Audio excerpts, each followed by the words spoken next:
How many of you guys ever watched a 3D movie before? 3D movie? Yeah, some of you guys watched a 3D movie. Have you guys ever, while you were watching the movie, you know how they give you like 3D special glasses? Have you ever taken them off before? Yeah, during the movie? Yeah, some of you guys done that, right?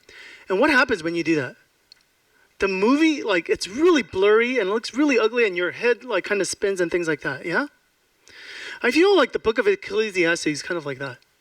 Okay, it's like watching a 3D movie without the glasses itself.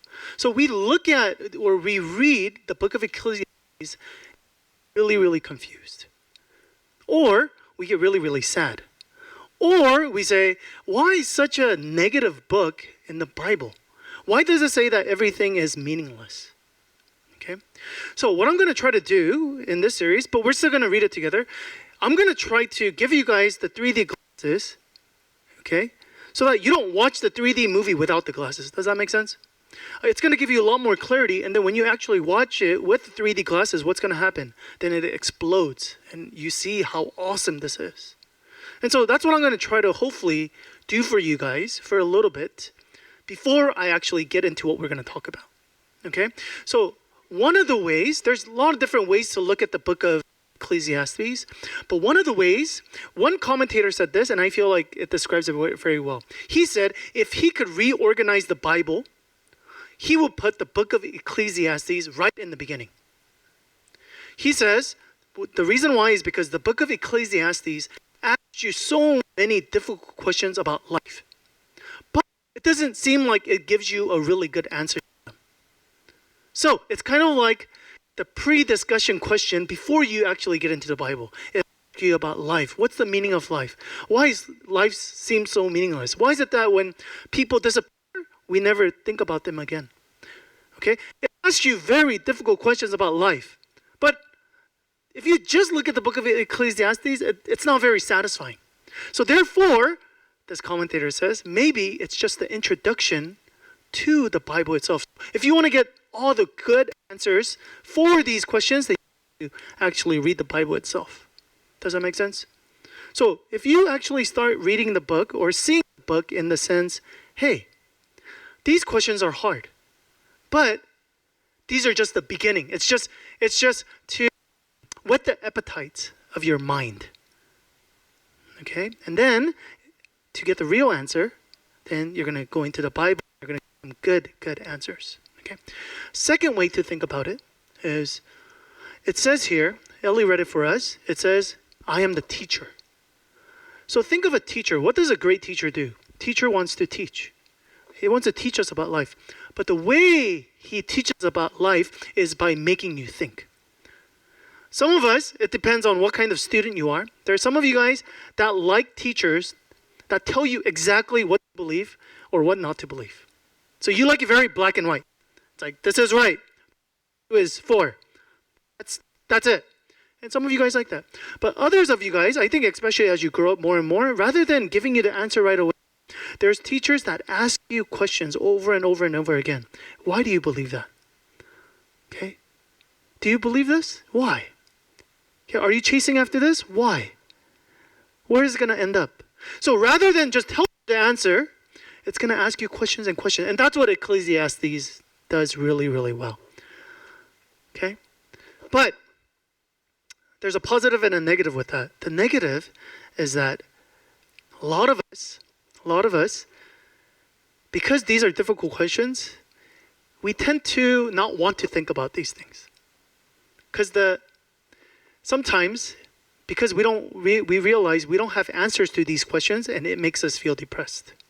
Does that make sense? And so it's kind of negative in the sense that it pushes us where we don't want to go. And yet at the same time, I feel like these questions really mature us as people. Okay? There's a famous philosopher. He says, a life that's not examined, it's not worth living. The opposite is just as true, right? A life worth living is a life that is examined. We live in a world where we're very busy. We're busy all the time. We're doing this and we're doing this and we're doing that. And yet we don't really think about the big questions of life. We don't realize, what are we really chasing? What if I'm chasing after the wind? And that will be one of the dumbest thing to do, right? You're doing all of this, you're putting in time, you're putting in resource, but you realize you're just chasing after the wind and you've amounted with nothing. And he's saying, are you sure if that's not your life? So, again, these are maybe uncomfortable questions, and yet questions that we need to ask ourselves. Let me do one more. Imagine if I ask you guys, since some of you guys know me very well and some of you guys not, but let's say I come up to you after service and I go, hey, can you, there's a KP market right here, right? The Korean, not KP market, what is it called? H Mart, sorry. H Mart over here, the Korean market over there. And I go, hey, I want you to go in front of the mart over there, and I want you to just stand in front of the store for 2 hours. Okay? What would you guys say to me? Why? You guys just say why. Unless there's some of you guys, you love me so much or you trust me so much, you go, I will do that. But I don't think any of you guys would probably do that until you would say why. So you're asking, what's the purpose? Why are you asking me this? I'm spending 2 hours of my life here. I want to know why I'm doing this. Does that make sense? And yet, a lot of us standing here or sitting here today, we don't think about, why do we live? Why do I work? What am I chasing? Does that make sense? If you are willing to ask me, why should I stand there 2 hours? Why don't we ask about our whole life in general? Why don't we think about the purpose of our lives? Again, that's what this book is trying to do for us. It's trying to make us think. So, it's going to be uncomfortable, and yet it's going to make you think. Let's go to one of the lines. Next slide. Ellie read a lot of parts for us, but let's keep going a little bit more. One more slide.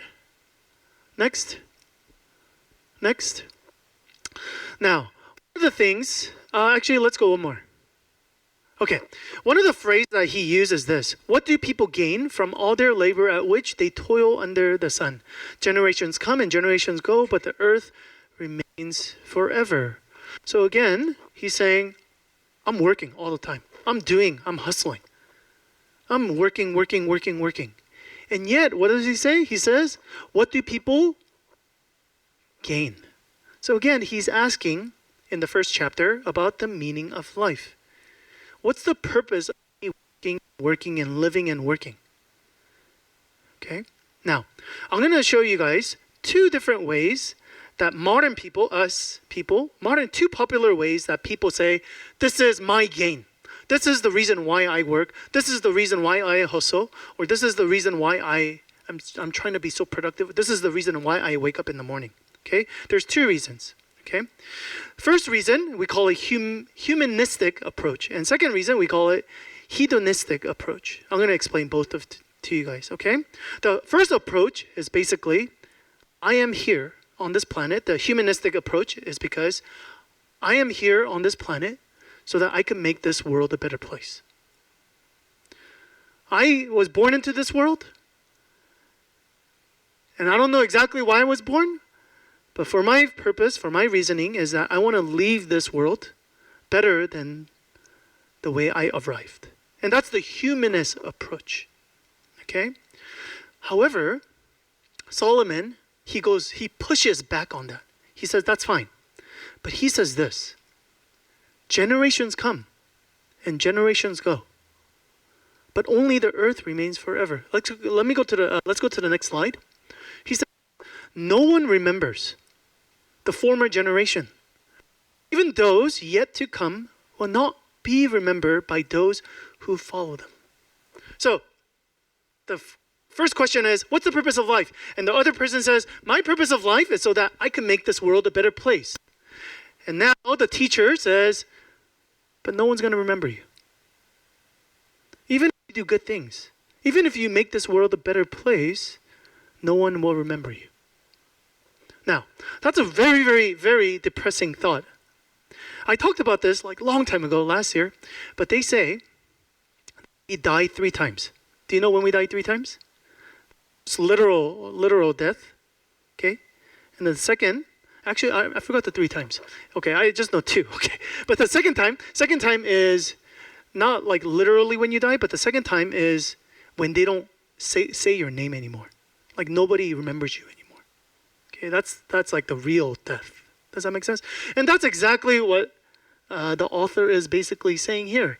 You could do all of these. You could say, hey, he was a good person. He made this world a better place. He made people happy. He Lord, and he did all of these wonderful things. And yet, yes, the people who are with me will remember. But what if they die off?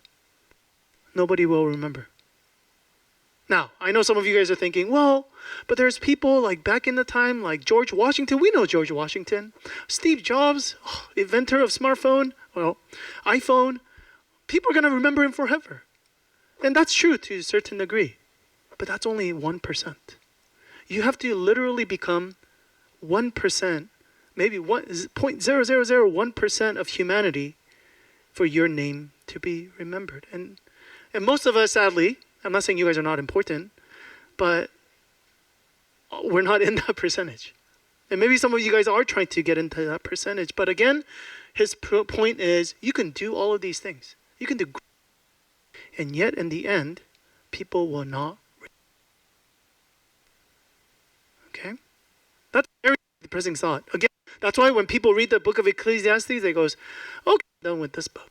It's very depressing. I read the Bible. I'm reading the Bible to make me feel better, not make me feel worse. Okay? Let's go. We'll have another slide. This is from Les Miserables. Okay? There's a scene. I don't know if you guys watched the movie or the play, but there's a scene, basically, the French Revolution and the people who are protesting against the French government and the Catholic Church, they're basically trying to fight the government. And there's a song at the end. It's called Drink With Me. And it's their last, basically, song before they die. Okay? They know that they're going to die. And they're singing and they're like, yeah, we're doing this for our country and our nation. But at the last line, this is what it says. Drink with me to days gone by. Can it be your fear to die? Will the world remember you when you fall? Could it be your death means nothing at all? Is your life just one more lie? Okay? So again, Les Miserables, it's talking about the same kind of idea, is that I can do awesome things. I can fight for my nation. I can fight for my family. I can do great things, and yet, what if there's nobody to remember me? Even if we do great things on this earth, people will not remember us. And therefore, you can say, my meaning of life is to do great things, yet if nobody remembers them, what's the purpose? And that's what the author of this book is basically trying to say. Okay, are you guys depressed? Okay, I'm going to depress you a little bit more, okay? Now, you could say, you know what, Pastor? It doesn't matter what this person say.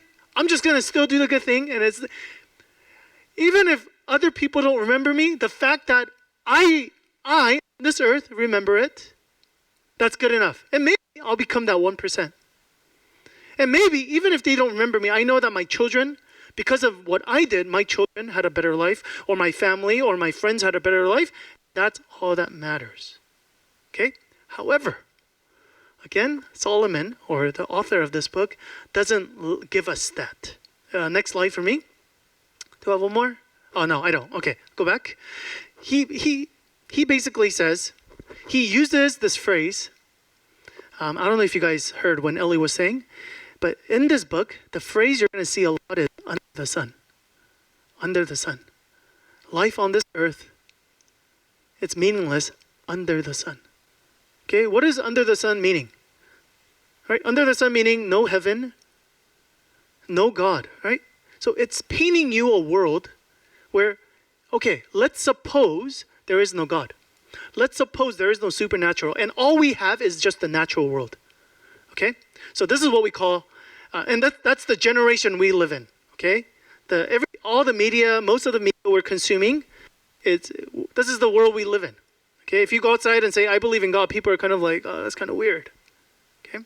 So the generation, they call it, is where we live in a no God, like no, there is no God, or we cannot know God generation. Know God or can't know God. Like knowledge, know God. Does that make sense? Okay, that we live in. And philosophers over and over and over again, and scientists are telling us over and over and over again, do you guys know that the universe is expanding? So what does that mean? If the universe is expanding, that means all the energy, what happens? The law of I can't say it. Okay, so it's right here, but it's not coming out. But the basic idea is it's continuing to expand, it will go out.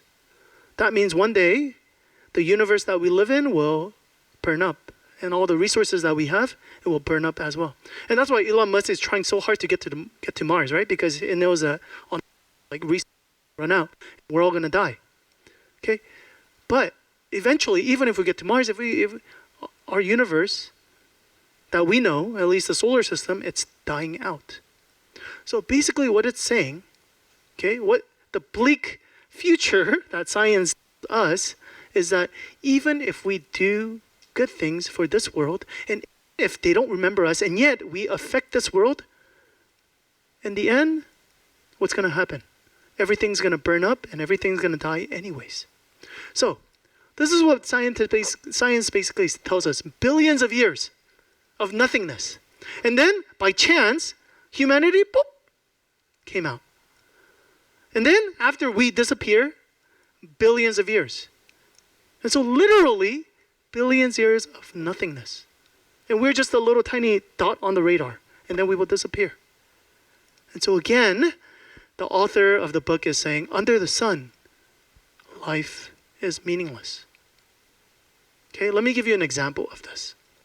C.S. Lewis, he gives an example. Let's say that we're all on a ship together. We're all on a ship together, but we know that the ship is sinking. It's Titanic. It's sinking.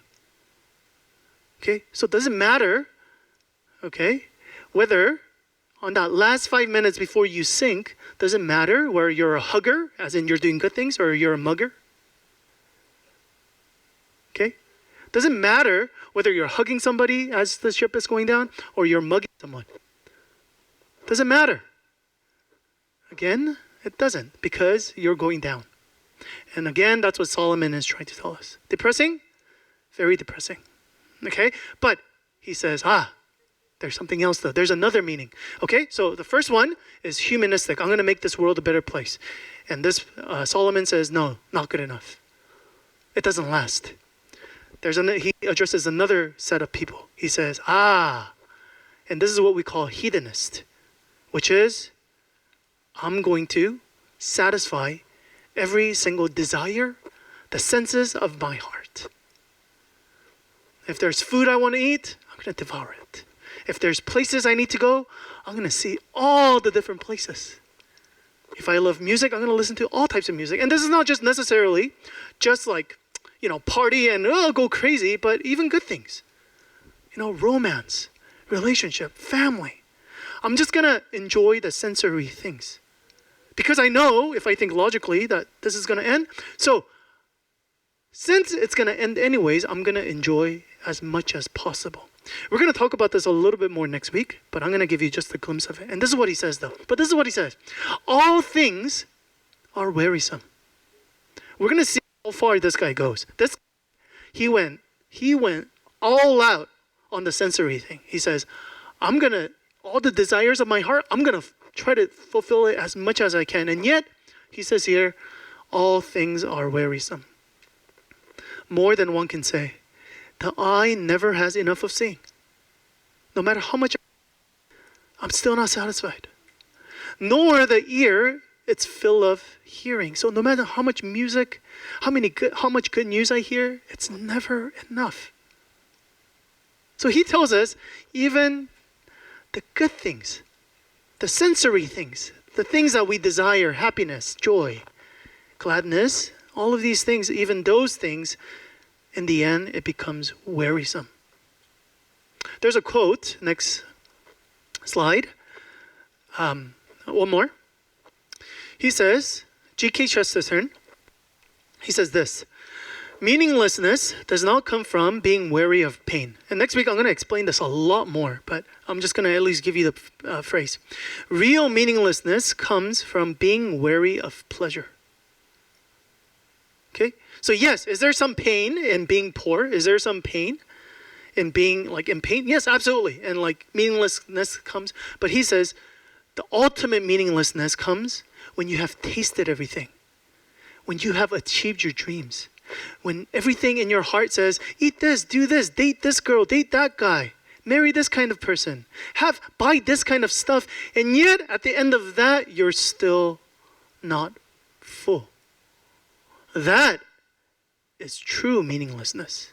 Because people who are poor or people who are suffering, they go, my life will be better if I buy this. So they at least have hope. But me, he's saying, I tried everything. I tried everything. And yet, my heart is not filled. Then what do I do? Where do I go? And that's why if you look at the top 1% of the world, all the successful people, especially athletes, because it's a lot easier for them to, for them, like people who are rich, right? It's hard to like get to a specific, like a prize yet, like you could set a goal, I guess, but with athletes, it's very clear. It's like, I won the championship. This is like the ultimate thing. So it's very clear to the athletes. But if you listen to a lot of these athletes, after they live their life and things like that, interview and books, a lot of them, they said, I reached the top. And next minute, it's not happiness, but is this it? I've done all that I can to reach the top. And yet, when I got there, is this all there is? Again, that's why Solomon says, again, both of these, okay, again, he's saying it's not good enough. Why? They're both chasing after the wind.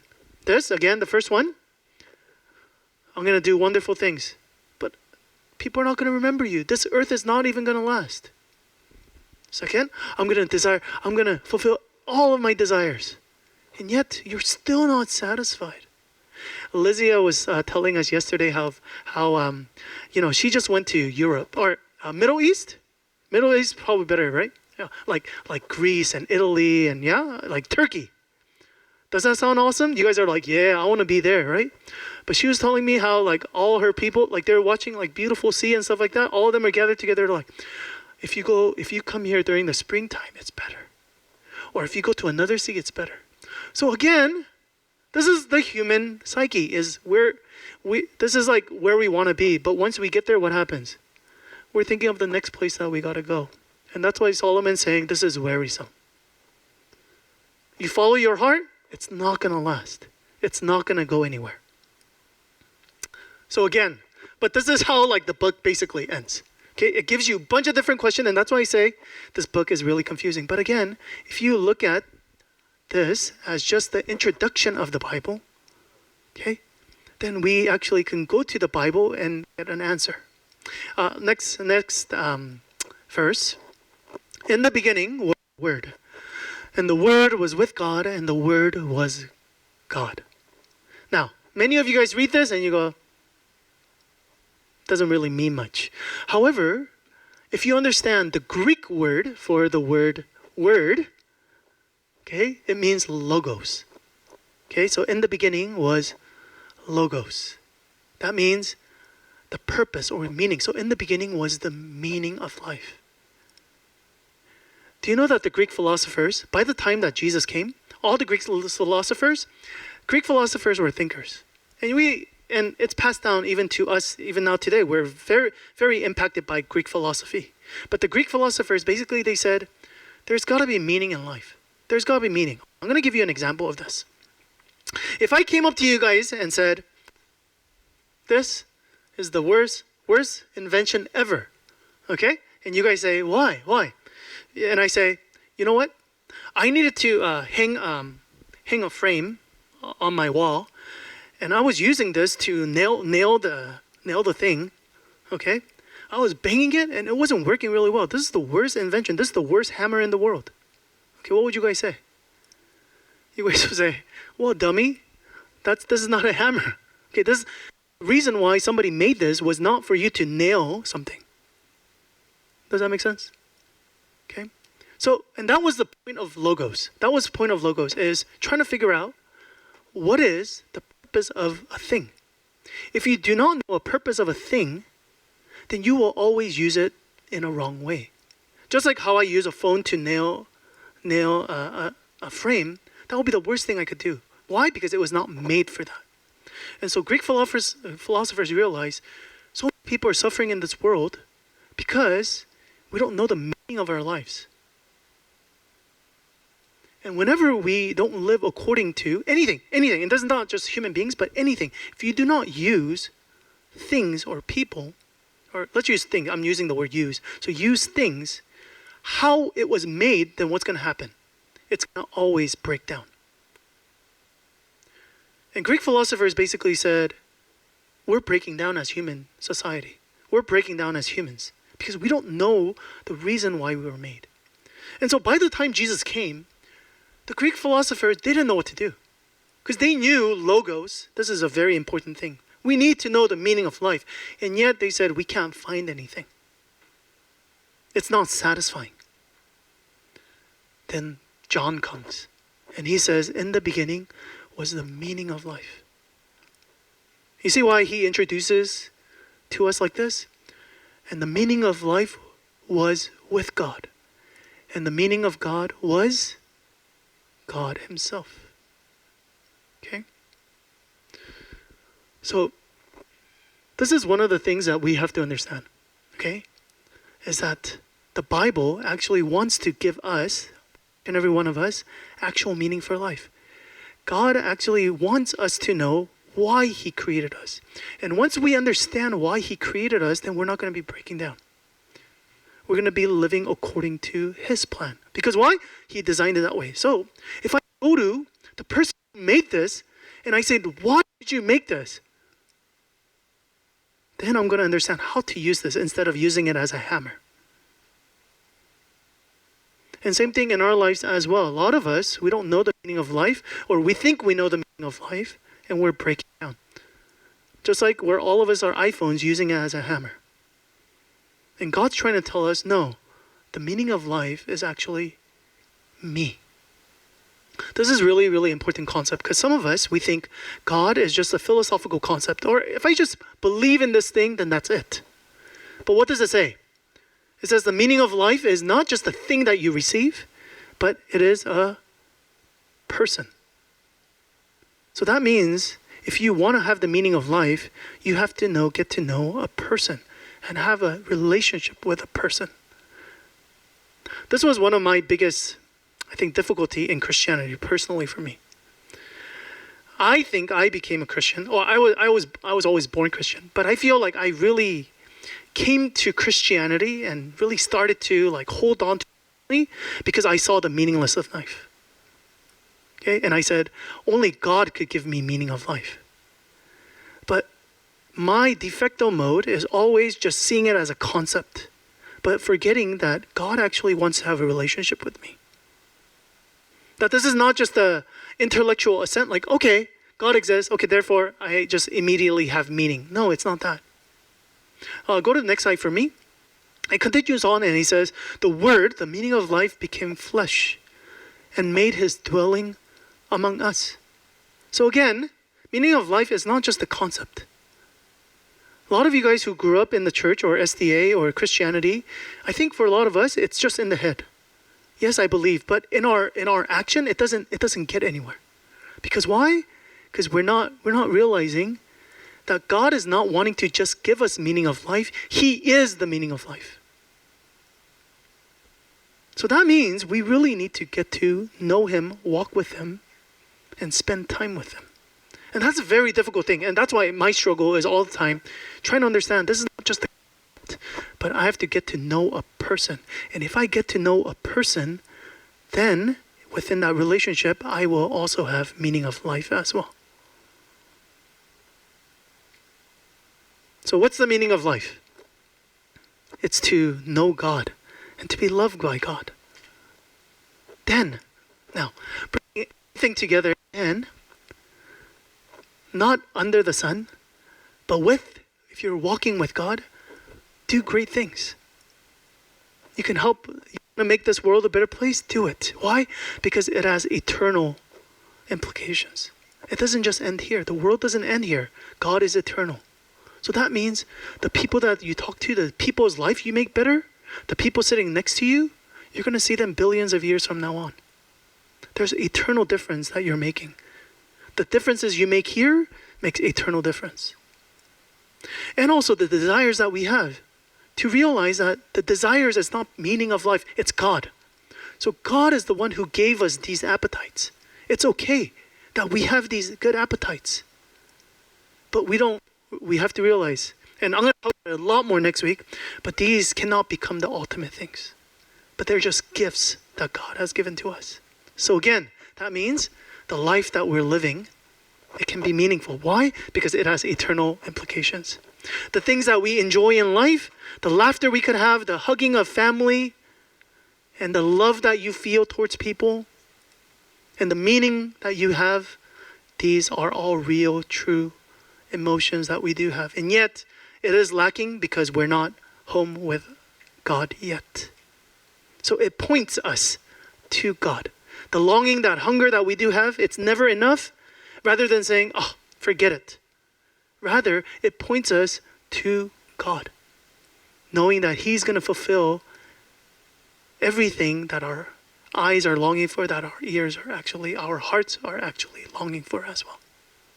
And that starts by realizing that God became flesh and made His dwelling with us. And He wants us to experience that daily. Do you feel like life is meaningless? There's several reasons why.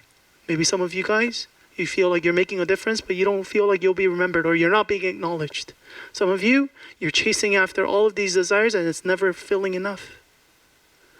God is here telling you, I am here. I came here so that I could be with you. Spend time with the meaning of life. Walk with the meaning of life. And then you'll see that life won't be so meaningless after all. That your life will be full and abundant in God. Let's go into time of reflection.